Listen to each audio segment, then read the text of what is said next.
ايه هي الترندي اكسسوارز الشتا ده؟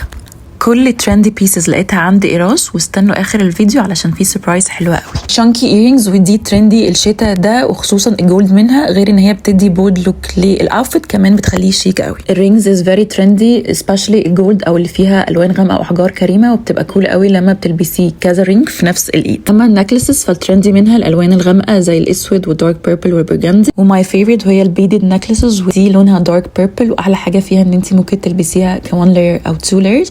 عامه الموست ترندي هي الوان لاير، ممكن تلبسيها على تيرتل نك او على ترنش كوت، وبحب اعمل لها لايرنج مع السلسله ساده وبتدي بيرفكت لوك. الكستمايز نكلسز طالعه موضه الشتا ده، وبجد عجبني قوي حرف الميم بشكل نكلس، وبجد مش لها الشتا ده. بانجلز العريضه ترند الشتا ده، ونقدر نعمل لها ستاكينج مع فان كليف بريسلتس بكل الوان. خامس حاجه ودي هتكون ترندي قوي السنه دي مش الشتا بس، وهي الشانكي فون سترابس، دي الوانها تحفه وهتظهر اي اوتفيت بكل سهوله.